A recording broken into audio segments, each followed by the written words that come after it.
dhugaa dubbachuudhaaf ilmaan Oromoodhaa haasawaa jeneraal Ababaw Taaddasee kana yoo ilaaltanii dhugaa dubbachuudhaaf waraanni biyya takka eegu sammuu akkasii kana kan barbaachisu by the way.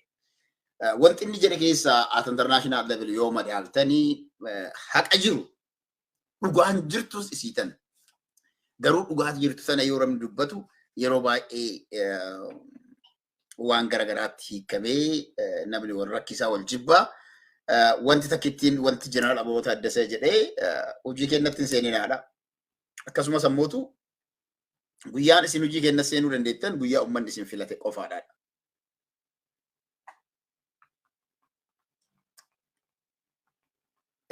Guyyaa uummanni isin filate dhimma keenya keessa seenuu dandeetta. Kanaan ala biyya keessa seenuu dandeettanii daangaa keessan qabdanii bakka it's very clear. Dhugaa dubbachuudhaaf namni yaade namni kun jedhe kanaan falmuu danda'u jira natti hin fakkaatu. Loojikii dhugaa dhiyeessee yaadni kun Amaara ta'ee fi miti Oromoo ta'ee fi miti yaadni Oromoo ta'an hanga natti tolee hin beeku dhugaa isinitti himaan. Makalaakaa Oromoo keessatti wanti jedhe dubbataatiin bahan hundisiitu hanga amma waan namtichi kun loojikii akkaataa namtichi kun itti kaa'e kanaan hedduun isaanii dubbataatu hin turre hanga humnaan deemnaa maal goonaa dhaadachuutti turanii hedduun isaanii Tigraay irratti illee. Yaanni namni kun kaa'e jaalannee hojibbine. Loojikaalii namni biyya tokko biyya federaalizimiidhaan bultu waliin qabaanna jedhamu exactly what he said. Dhugaan jirtu kan dhugaan lamaan jirtu garuu sabni miidhame, sabni cunqurfame, sabni mirgi isaa sarbame. Filannoon inni qabu maalidhaa yoo karaan kun naaf hin ta'u jedhe ijaaratee hidhatee bosona seenee lolatee mootummaa kana lolaan kuffisee waraana kana humnaan caalee aangoo qabachuu ni danda'a. Guyyaa aangoo qabate ammootu dimokiraasiitti nu ceessamu hin ceessuun sun waan bara san himamu ta'adha. TPLF aangoo kan qabatte waraanaan. Dargiin waraana Haayile Sillaasee ture mootummaa garagalchee aangoo qabatee dimokiraasii waan jedhamu hin finne biyya san keessatti. TPLF waraanaan dhuftee aangoo qabattee dimokiraasii hin finne. Kana boodallee waraanaan yoo dhufame biyyi kun qabame dimokiraasiin biyya san keessatti hin dhufaa yoo jenne keessattuu wantoota amma argaa jiru keessaa miidiyaa irratti wantoota deemaa jiru keessaa yoo ilaallu dimokiraasii fiduudhaa fi miti dhugaa dubbachuudhaa fi shurufkaan dimokiraasiitu funyaan isaanii irra bahaa jira irratti hin fakkaatu. Keessattuu deeggartoota warra jedhanii miidiyaa tiiktookii kanarra iyyan yoo ilaallu.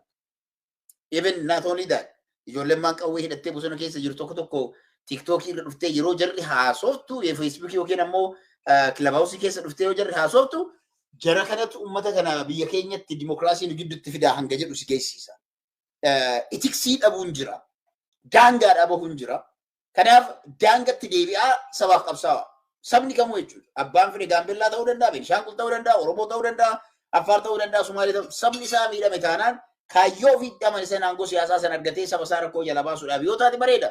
Garuu ammootu nama isin hafuu dhaabbate kamiyyuu karaa irraa xaragaa diina godhataa ilaalchaan wanti deemamu kun wanti argaatiin mul'ataatiin jiru gaariidhaa miti. Kanaaf woboon carraa kanatti ulaa keessan hin cufina. Honestly speaking, carraa kanatti ulaa keessan hin cufina. Carraa baname kanatti ulaa keessan saaqaa, mariidhaaf sammuu keessan bal'isaa, taa'aatii mari'adhaa, yaadaan mo'adhaa, aangoo barbaachisaa ta'e qabadhaa. Aangoodhaan kan barbaadamu waan biraatii miti kan barbaaddan. Aangoo erga qabattee booda mootu gaafii saba keetii deebista. Kabajaa saba keetii toratta. Dinagdeedhaan saba kan kee ijaarta. Garuu yoo ammas inni kun bosona seeneetiin wareegama lubbuu kafalaa garuu kashalabboonni diyaaspooraa keessa jiran. Dhugaas kashalabboonni hedduun isaanii jechuudha. Kan luqqa'anii karaa kamiinuu diyaaspooraa keessa bahan tiiktookii irra ta'anii qaama wareegama si qabaluudhaaf bosona seene kanas gatii isaallee warra dhabamsiisaa jiran nama hedduu argaa jira. Dhaadachuun ibalu du'uu qaba, ibalu akkas ta'uu qaba, maatiin isaa akkas ta'uu qaba. Warroonni jettan of eeggannoo godha. Woboon ammoo namoota akkanaa kanniin kallattiidhaan woboon kashalabboota akka kanaa kanniin ofirraa dhaaba akka isin bakka hin buune itti himaa. Diinagdee kashalabboonni saba Oromoo garagalchanii nama tokko ilaalchisaa yaada isaa dubbateedhaan irratti duulan kana dhaaba. Sumni irraa argachuuf jecha duriyyee sabaan gargar indiiksaan dhaamsa kooti ammoo woboon carraa argame kanatti fayyadama. Mariitti seenaa. Marii kana waan carraa dhufe kanatti deemaati nagaa buusaa biyyattii sanaaf nageenyi yoo jiraate biyyi keenya guddina argatti kanaan lammaatu uummanni keenya hiyyeessa ilma hiyyeessaa qonnaan bulaan ilmoo isaanii argata kun mana fudhameet mana ajjeefama. They still continue. But how long are we going to, accept this? Isa kana hanga yoomii fudhata ummanni kun ni ifata. Waa hundinuu yeroo qaba. Yeroo isaatitti waan hojjechuu dandeettan sirriitti hojjedhaan dhaamsa kooti. Warroonni diiyaaspooraa, warroonni biyya namaa keessattan woboo fakkaattanii jaalattoota qabsoo Oromoo fakkaattanii olola hin taane Oromoo jidduutti ooftan, olola hin taaneen deemtan miidiyaa kanarratti isin irraa mul'ataa jira. Waa hedduu argaa jirra. Dhaabbadha. Yeroon kun diinni keenya ofii isaatii wal nyaataa jira. Nuti Oromoon ammoo wal nyaachuun hin barbaachisu.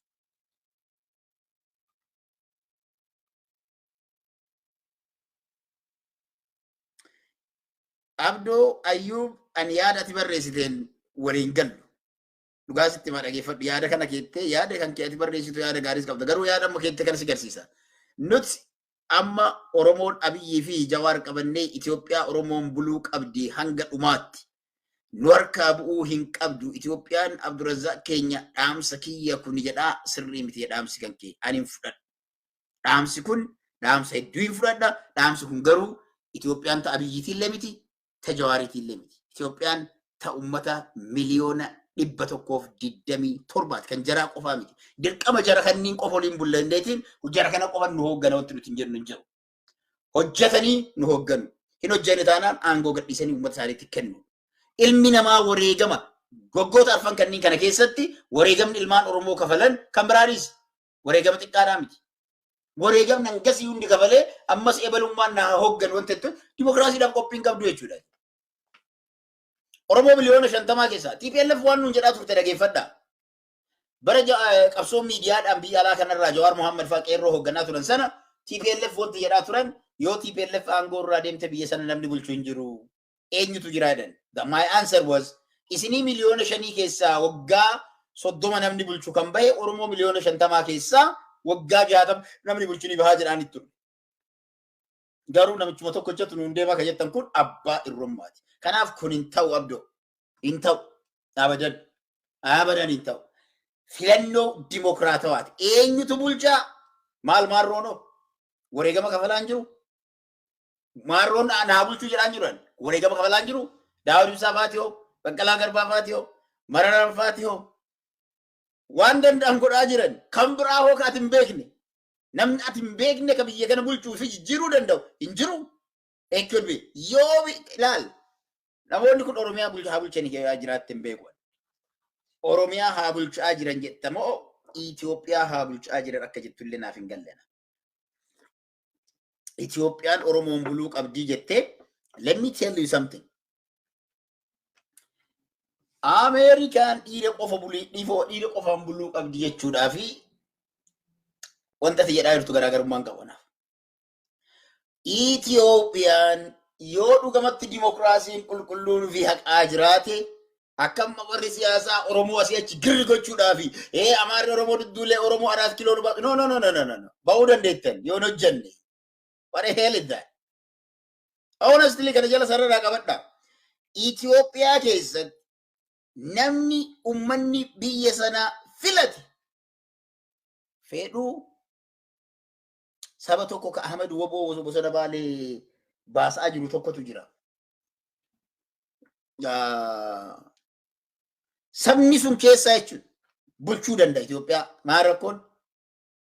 Bar biyya bulchuu jechuun rakkoo miti bari.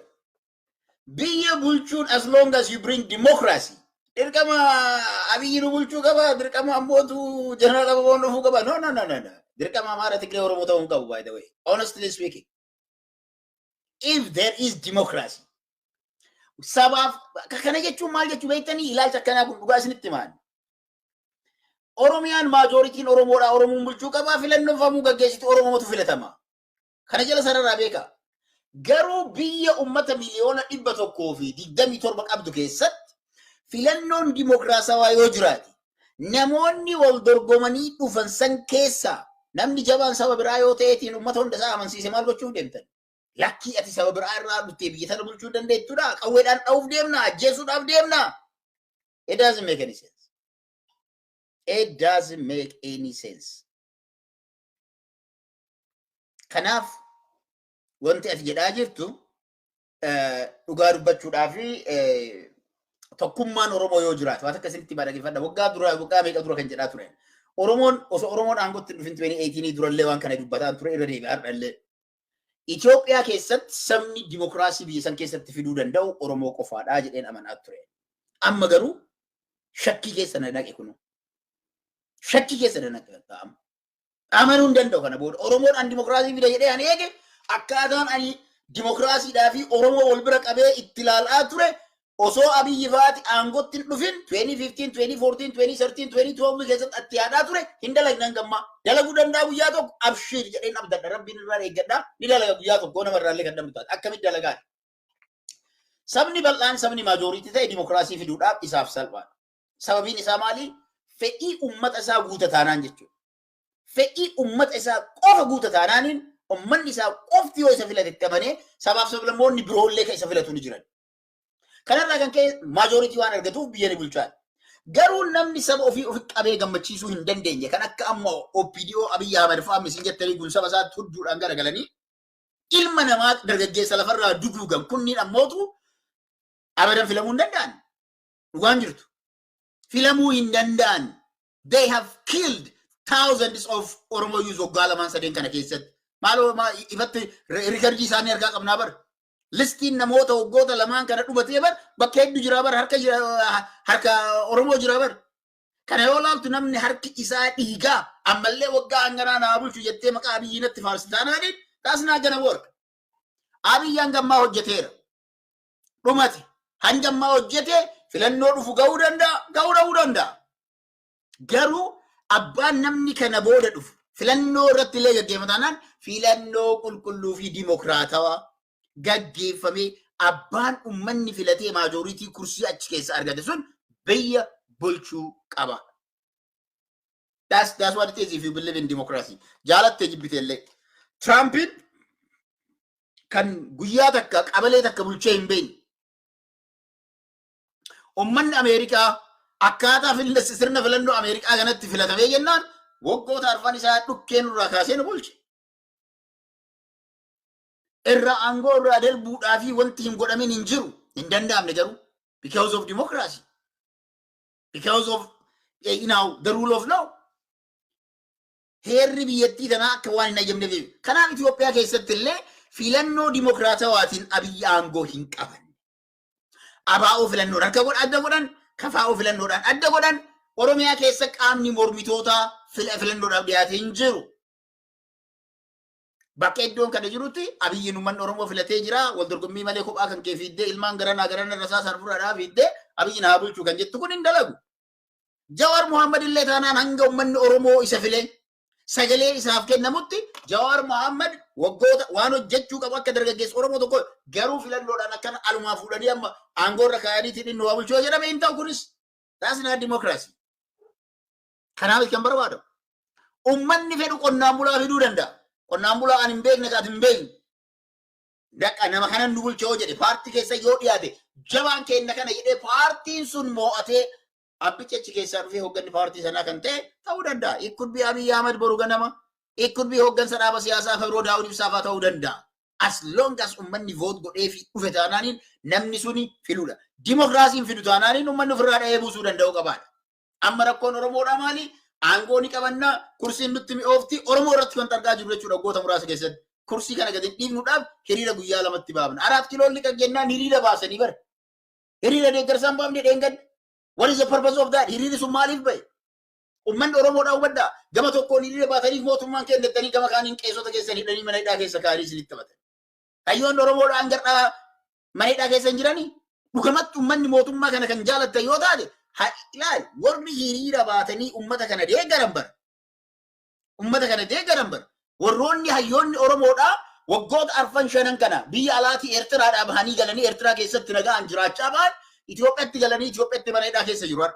So are you telling me Abiy Ahmed has to continue? Maal godheef? Jarri kun mee addisuu namoonni lammii beenyaafaat fudhadha. Fudhadha. Maal wanti isaan balleessan? Did they kill a single life? Lubbuun isaan balleessan takkitti hin jira. Kanaafi Oromoon wanti beekuu qabu sirni federaalizimiitti eega Itoophiyaan ka amantu taate sirna federaalizimii keessatti filannoodhaan dhufta kursii % 50 ol qaamni qabate hooggansa isaanii dhiyeeffata akka seera biyyattii sanatti hooggansi sun sagaleen itti kennamee ni mo'ataa ni filamaa biyya sana ni bulchaa.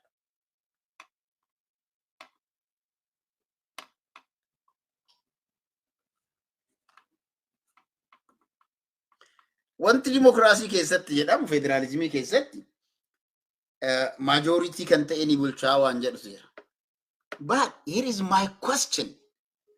Mee gaafiin ani qabu dhugaadha. Majority ni bulchaa jedhama. But Itoophiyaa keessatti yeroo TPLF aangoo irra turte TPLF aangoo qulfii guddicha qabatteeti. Pirezidaantii Itoophiyaa Oromoo ture. For the last 27 years. TPLF hanga aangoo irra turetti pirezidaantiin Itoophiyaa Oromoo ture. Maaliif akkas goote? Aangoo qulfii qabattee makalaakaa ministeerummaa san qabatteeti majority keessaa qulfii makalaakaa ministeerummaa nuti qabanne pirezidaantummaa tan ammoo Oromoon majority kan jedhuudhaaf itti kennanii siidhaan nu sossobaa ture. Amma hoo muummicha ministeerummaa Oromoon qabattee itti aanaanis Amaaraa yeroo dabre itti aanaanis Amaaraa ilaala kan nama laal TPLF waan gootu. Muummicha ministeeraa ofii fudhattee itti aanaa Dabuubii kennite yeroo Hayilemaaramiin jalatti ammootu Dammaqaa Mokonnin Luccee guddaa maal godhanii kaahanii Amaararraa gara kaaniin ammoo as gara galanii waan isaan godhanii yoo laaltan pirezidaantiin biyyattii sanaa Oromoo turan. Oromoota akka jiranitti. So waggaa 27 biituu Oromoon biyya bulchina jechuu hin dandeettanii. OPDOtu biyya bulchee. Kanaaf amma yoo laaltanoo bakka dur TPLF qabattu sana Oromoota harkaa qaba. Itti aanaa ammootu Amaarota harkaa qaba. Sana bira dabartanii pirezidaantummaa eenyutu harkaa qaba? Amaarota harkaa qaba. Tigree keessa jira. Hin jirtu. Because waraana filattee buna dhugaa jirrallee nu biraa soommanni amma halkan qixxee keessa jirra. Isin biraa garuu warri guyyaartan dhiifama. Kanaaf aangoo kana sirriitti ilaaluun barbaachisaadha. Sumaaliin illee amma aangoo gurguddaa qabatanii jiranii uummata sadarkaa sadaffaa irra jiran biyyattii san keessa waan ta'aniif jechuudha. Sadarkaa sadaffaa kan jiran isaan Tigreen achi boodaan lakkoofsa uummataatiin yoo ilaalu. Kanaaf Oromoo wanti beekuu qabu aangoo nu malu yoo dimokiraasii finne Amaarri nu fila. Dhageeffadhaa kana jala sarara beekaa. Amaarri akkamii? Amaarri amma jibbamaa uuman kanaa miti. Amaarri dhugamatti haqatti amanu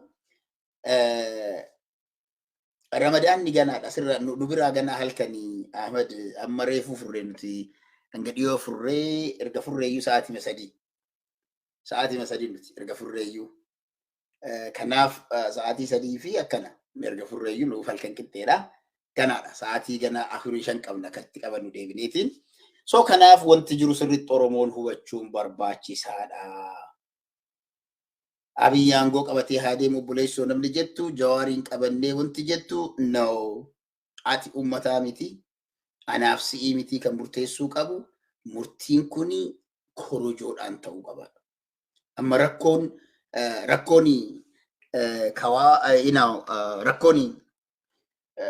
paartiin Jawaar Mohaammed fa'a dalaga keessa tokko isa kana. They made a big mistake. Guyyaa sanillee jedhaa turre har'allee jedhu. Misteekiin jarri dalagan maali? Osoo yeroo filannoo hin gahin gadi ba'anii uummata keessa deemanii uummanni akkatti isaan deeggaru agarsiisanii mootummaa rifachiisanii so mootummaan mul'itti kute.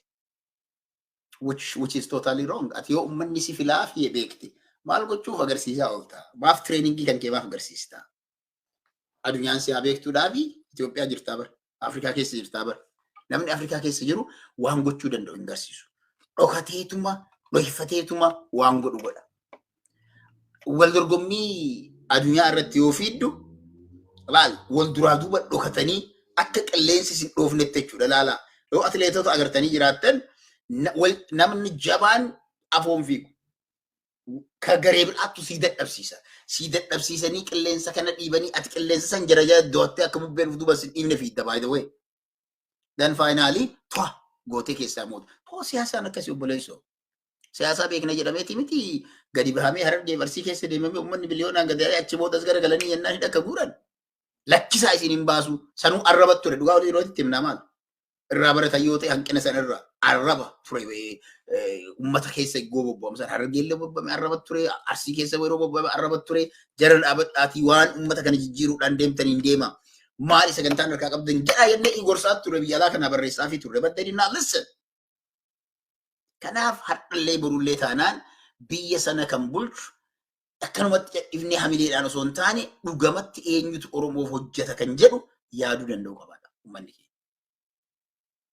Because public figure taateef qofa filatamuu hin qabdu. Namoonni tokko tokko barre arginee irra bar hattuu fakkeessara. Hattuu fakkeessara beeka. Agartanii amma Kiristiyaan Taaddala waggaa 4 osoo hin goonne hin guunne bank account keessa 74 million qaba. Itoophiyaan bir 74 million tujjaaru barbaannaan paarlaamaa Itoophiyaa seeni ka. Tujjaaru paarlaamaa Itoophiyaa seenaan mindaan kan gadi xiqqaadhaa manni ati qabatu garuu you are a millionaire. Maallaqa icciitiitu jira jechuudha. Secret money. Secret money. Kanaafi Oromoon yoo dhugamatti dimokiraasii biyya sana fiduu danda'e alagaan illee si filata. Uummanni sabaaf sablammootaa si filatu. Yoo dimokiraasii kan fiduu hin dandeenye ammoo ani maaf si filadha because you are Jawar or because you are Abiy or because you are Lamma. No way. Maaf filadhaani. Ani bar laalee bara yoo Trump na fayyadee Trumpin fil Ameerikatti. Stick there and Democrat jedheen taa'u advantage kiyya laalaa deema akka baqataatti biyya kana keessatti yeroo filannoo sagalee kennu. Eenyu ganda kana keessa namni filatamu Riippaabilikaana yoo jiraatee fi Dimokiraatonni yoo jiraatan eenyutu dhimma kanarra na baasa jedheeti malee Dimokiraatii jedhee maa mindaan na baasanii Dimokiraatonni. Ani voota guu godhu abbaa fedheef yoo voota godhe bari parsanaalii qonnaan bulaan kenna namni isaaf waa godhu hin jiru. Xaa'oo isaa namni isaaf gatii rakasaan dhiyeessu hin jiru bari hin kijibani. Kanaafi of eeggannoo barbaachisaa. Dhugaan dubbanna yoo taate of eeggannoo barbaachisaa. Ilma ganda keetii ta'eef hin filin. Kan qabsoofnuuf mirga walqixxummaa. Malee olaantummaadhaa miti. Oromoon mirga isaa argatudha. Walqixxummaa sabaaf sablammoota haafinnee biyya san keessa nageenyaa jiraatudha. Laal nama waan jeneraal Ababoon dubbate. Maal namichi kun amaaraami? Ana amaaraan deeggaru dhugaa isinitti hima. Garuu haasawni namticha kana yoo waan Ameerikaa keessatti deemamu yaalan exactly standard Ameerikaatiin haasawee namichi dhugaa isinitti himaan. Maal jedhe? Nuti waraanni makkalaakayaan jedhe. Akkuma isin wal dhabdanii wal nyaachuu hin qabnu. Tiraampiif Baayiden wal dhabanii. Tiraamp kophatti waraana waan hin qabneef. Baayiden kophatti waan waraana hin qabneef waraanni dhimma jaraa gidduun seenu dhimma isaaniiti. Miidiyaa irra wal fixa miidiyaan wal fixa. Miidiyaan kolkolleen kun. Kana bira dabree uummanni yoo maal seetan? Waraanni maali? Biyya alaa irratti xiyyeeffata. Diina alaa irratti xiyyeeffata. Nageenya biyyattii sana keessa eega. Balaan garaagaraa akka dhalan eega malee never guyyaa tokko Tiraamp wajjin dhaabbatanii Tiraampii fi Baayideniin achi kaasne yookiin ammoo Baayiden wajjin dhaabbatanii Tiraampiin achi kaasne hin jedhu waraanni. Waan namichi kun kan jedhe jeneraal Aboo Taaddasaa kan jedhe isuma kana. Afaan isaa irraa waan ba'e isin himaadha. Waan garaa isaa rabbitu beeka. Afaan isaa wanti inni dubbate exactly what is supposed to akkana ijaarame jedhee fayyaa ta'e jedhaan. Akka inni dubbate kanatti yoo garaan isaallee akkas qulqulluu taanaan fayyaa ta'e Oromoo biyyattiin sun kan barbaadu namoota akkasii kana. Bar Oromoon biyya isaa akka waakkatu kan taasise. Namoonni akka Waalalin kan jedhamu mucaan Gondar, dhalataa Gondar. Mirga Oromootiif jalqaba bara Haile Sillaasee irratti yeroo inni falmu kan ajjeese Amaara deebisee ajjeese Waalalin jedhe. Maaf ajjeesan? Waa'ee mirga Oromoo waan dubbateef ammas nama kanallee kan nyaatuuf deemu uummatuma Amaaraati. Amma miidiyaa san jala dubbistanii broadcasting laal wanti isaan irratti barreessin hin jiru. Kanaaf Oromoo dammaqaa. Mirga keenya gaafii uummata Oromoodhaa yoo mirgi keenya qixatti nuu kabajame wanti amma godhamaa jiru kun wanti mootummaan aangoo harkaa qabu kun wanti inni dalagaa jiru kun lubbuun namaa wareegamuun sirrii miti hin jenne inni. Sababa isin ganda hundatti hidhattanii alaabaa kan gaafii saba keellee isin deebisne bare. Humni addaa kun kan abbootii gaddaa fixaarumi. Kan uummanni yoo hiriira bahee sagalee isaa dhageeffatu gara fuumi. Kan guyyaa uummanni baankii keessaa maallaqa baankii galchuu dhabennaan Abiy Ahmed yoo agartan gargar saamaa jedhameemi. Ka Wallaggaatti duuleemi, ka Gujiitti duulee dubartii qabeenya balleessaa jiru kanaami. Kanaaf humni addaa Oromoodhaaf bu'aan inni buuse jedhamu significant jedhamu daangaa Oromiyaa kamiin kabajaa irraa dhorge. Faannoo Amaaraa kam Oromiyaa irraa dhorge. Humna addaa milishaa naannoo Somaalee yeroo ilmaan Oromoodhaa Somaaliyaa irraa buqqisan daangaa Oromoo sarba kamiin deebise? Hin deebisne. Kanaafuu jiraachuun isaa Oromoodhaaf faayidaan inni qabu hin jiru. Hin jiru. Kanaaf humni addaa naannoo Somaalee bade taanaan ka Oromoollee dhabamee makalaakaa seentoo barbaadde. Yoo barbaadde milishaa haa taatu yookiin poolisaa haa taatu. Kana gochuun isaa I support sammuu qulqulluudhaan yaannoo ta'e jechuudha. Nagaa yoo barbaanna ta'e san ta'uu baannaan Oromoon akkuma du'e itti fufa. Ilmi namaa ilmaan Oromoodhaa Oromoo ta'uu isaanii qofaan Beenishaangul Gaambellaa keessatti amma dheengadda ijoolleen fuudhaniitiin ilmaan Oromoo ta'uu qofaan eenyu qajjeesu humna addaa kana qajjeesu. Humni addaa kaleessa gaachana ture jedhame amma deebi'eetiin balaa ta'eera. Hadha humni addaa dhaadannoon isaanii Oromoo dhabamsiisu. Amaarri hadha diyaaspooraan diisii taa'ee gaallaa jedhaa oola sarara takka takkaan gaallaa jedhaa oola. Jarri kun ammoo amma maal godhaaranii fandi godhanii humna addaa kana fandi godhanii akkuma yeroo darbee hooggantoota naannoo Amaaraatii fi namoota akka Jeneraal Ababoo kana ajjeesuudhaaf deeman.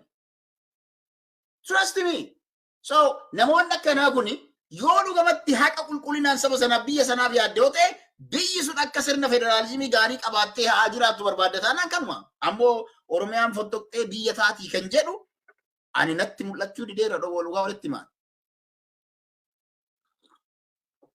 Dhugaa isinitti himaa. Sagantaan siyaasaa dhaaba tokkootu akkaataa amma jedhamu kanatti yookiin ammoo Oromiyaan biyya taatii kan jedhu Oromiyaan biyya biyya garuu yeroo ammaatti biyya godhuudhaaf deemaa jira kan jedhu how? Tell me how? Yoo Oromoon hundi waliin hin dhaabbanne attam gootee Oromiyaa biyya goota? Moo kutaa tokko buqqistee kutaan kun Oromiyaadhaa biyya ittee dubbatta? Oromoon bakka tokko dhaabbatee jiraan anaaf gaafiidha hin jiru. Maaf dhugaa jiru walitti himu? Yoo xiqqaate Oromoon bakka 2 jira. Yoo hammaate ammoo Oromoon bakka 4 fi 5 jira. Amma Oromoon tokko maal ta'a? Yes yoo rakkoon galtu Oromoon girri jedhee tokko ta'uu danda'a. Yeroo Amaarri OPDOtti duultu OPDO iyyuu kama waggoota arfan kana mormaa turre hojiin dhaabbatee akaakii jarraaf jedha Oromoon. Dhaabbileen siyaasaa Oromoo hawaasa kana kaayyoo malee sochoosaa waan jiraniif kan ta'e kaayyoo malee. Kaayyoo malee osoo kaayyoo qabaanne yoo kaayyoo kiyya irratti waan haa qajeelan nan deeggara. Kaayyoo kiyyaan ala yoo ta'e hoo dhimma kiyyaa miti.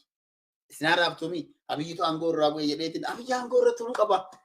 Abiyyiin aangoo irraa kaasuu deeman akaakii jarraaf. Taakkalanii kaleessa biyyattitti mormaa turre. Har'a mootu taakkalanii Amaarri ittiin lole jenneetiin lafa dhiinna. Ida kaayyoo kiyyatu sanii. Taakkalan kaleessa biyya jiraatee nan fayyadna Ameerikaa dhufee maal naa godha Amaarri ittiin lolee dhafuun tan godhu maali? Is he going to stand with the Oromo's case? Kan arguna he has to convince me that namni yoo biyya isaa irraa baqate an Oromootti baqadha jedhee mana Oromoo hin seenne qe'ee Amaaraatiin baqate maaf Oromoon lafa dhiinna waliin? Asoo mana Oromootti namni baqatee Jawaar Mohaammed yaadadhaa guyyaa Amaarri itti duultee Amaara leenjisaa bahee jedhee ትሬኒንግ ጀራ ከና በሄ ወጣቱ የፖለቲካ ተንታኝ ጀዳኒ ኢሳን አከ ክሌት ቀበተን ጉያ ኢን አይ አም ኦሮሞ ፈርስት ጀደ ትዱለን ጉያ አችራበይ ማል ኦሮሞ ኮ ጀደ ገለቶማ ጀደ ኦሮሞ ዳ የሮ ኢሲ ወሊን ኦሮሞ ሊን እንዳለ ትሮ የሮ ኤራ ዳፍኒ ግዱ ከሰተቹ አማራ እርጋ ከሰቱ እርጋ በሩምሳ ቢጤ ሰሙሳ ገቢፈቴ ቦደ አማራ ላይ እንሳቱ ኩሪ ጀቻሳት ጀቻኪያሚ Garuu guyyaa isaan itti duulan Oromoon kaleessa jara isa wajjin dhaabbatten jenne harka banee ilma isaa fudhate. Kana godheedhaan mataa akka la'umaa asitti amma calfeen tokko faatee yeroo darbe amma gara biyyaa deemeera. Sanus biyya jiraa hin beeknu. U'uu jedhamee lolamaa ture. Lakkisaa sirrii miti yogguu jennu hanga aaran turan. Aaraa turan. Nama bu'aa kan keessiif hin qabneef. Don't waste your time. Honestly speaking. Bu'aa waan isin hin qabne irratti yeroo kan kennu beeku. Kanaafi in ajjeesnee nama kana osoo ajjeesanii gumaa baafadhetta itti wocaniif bakka ajandaa godhannee ajandaa torbaanii nutu beeku. Kuni wallaalummaa irraa ka'a.